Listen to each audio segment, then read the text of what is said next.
Jessica Muroff. She is the CEO of United Way Suncoast, which is one of the largest United Way chapters in Florida. So Jessica, she'll talk about a little bit of her background, but she has a lot of experience in nonprofit. She's been with United Way for about a year now, and before this was CEO of the Girl Scouts of West Central Florida. So I'll let her talk a little bit about what United Way does. We just want to say it's an honor to have them as a client, to see everything they do for our community, and to kind of see how they've evolved and adapted to everything during COVID-19. So yeah, I'll let you explain a little bit more about how it's been changing. Thank you. Good morning, everyone. It is, I'm standing far enough away from you all, as it's okay if I'm going to take this off. That's better. I'm thrilled to be here. This is my first in-person event since the start of COVID-19. And we have been incredibly busy supporting our community. But just briefly about my background, I am a native of this region. I graduated from Plant City High School, and I attended USF and got my bachelor's and master's degree. I am currently enrolled at the University of Houston, getting a program in strategic foresight. That's my pandemic project.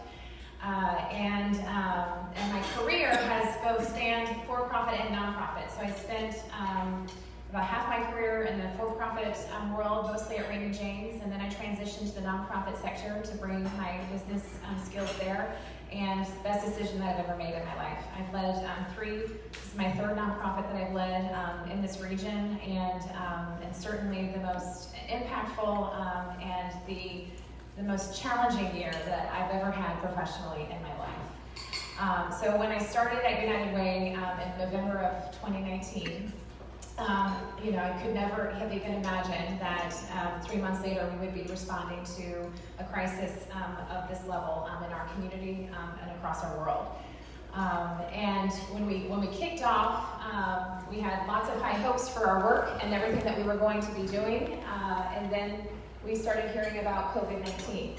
So our United Way, just to give you a bit of background, we cover 5 counties here in West Central Florida: Hillsborough, Pinellas, Sarasota, Manatee, and DeSoto. We are one of the largest in the state of Florida. We have been serving this region for nearly 100 years. 2024 will be our 100th anniversary. Our mission is to provide leadership to improve the lives of individuals and create lasting community change by mobilizing caring people to give, advocate, and volunteer. And we have 3 focus areas that we invest in to support that community change, and that is in financial stability, early learning, and youth success. We know that these are some of the most foundational and important elements to humans thriving and a thriving community. And we specifically focus on our ALICE families. Our ALICE, how many of you have heard of the ALICE report? Okay. So this is a report that we produce every other year that has incredibly valuable data and information that so many of our partners utilize in their work. ALICE is an acronym that stands for Asset Limited, Income Constrained, Employed. And these are families who live above the federal poverty line, but do not make enough to make ends meet, to be able to afford a bare bones household budget. And in our region, 43% of families face these challenges every single day. And that was before the pandemic hit. So when we launched our ALICE report, it was in January of 2020. So then you can imagine 6 weeks later, we're starting to prepare plans and respond to our community to even more support them. Because what we would always talk about with our ALICE families was that they were one, healthcare issue, one, car issue away from being, thrown financially off course and having a whole avalanche of issues. Well, COVID-19 was the tsunami that has hit and has impacted all of them, and it has impacted them disproportionately. So we responded quickly in COVID-19. We launched a fund. We transitioned our workforce to be completely remote. We got very inventive with our programs and transitioned those to be virtual opportunities so that we could continue serving the individuals and families that we serve in our community, meaning our VITA program, which is our Volunteer Income Tax Assistance Program. We transitioned that to be virtual. Thank goodness the deadline was pushed back so that we had some runway to continue to support families. We transitioned our tutoring and reading programs virtually.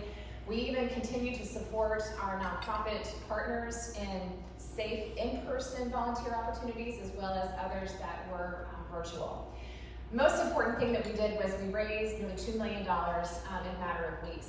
And we also then implemented a rapid response funding process to our community partners. We supported, more than 80 partners across the region, and we got those funds out quickly so that we could be supporting families, especially when the pandemic first hit.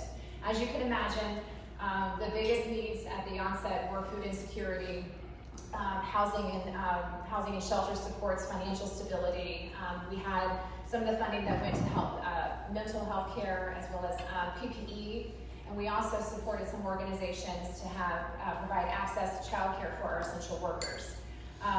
Our requests for our COVID-19 Response and Recovery Fund exceeded well more than $6 million, and we expended that $2 million in a matter of months very quickly. And then we started to really dig in a little bit deeper with some of the more emerging issues that we knew were coming based on the longevity of what we're experiencing right now and the devastating financial impacts that families are facing, most notably being, of course, the impending eviction crisis. So we worked with partners. We started to pull our partners together, this is what United Way does. This is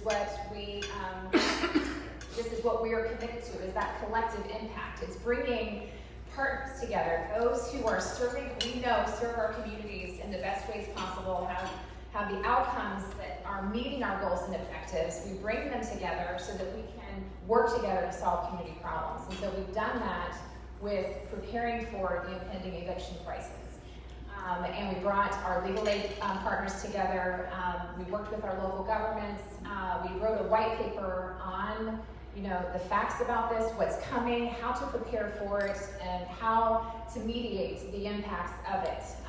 And so this is something that we're still working through. We also partnered with other funders. We put money together to bring on attorneys to help get the supports in place to assist families now, as well as what's coming in the coming months, especially as the moratoriums begin to be lifted.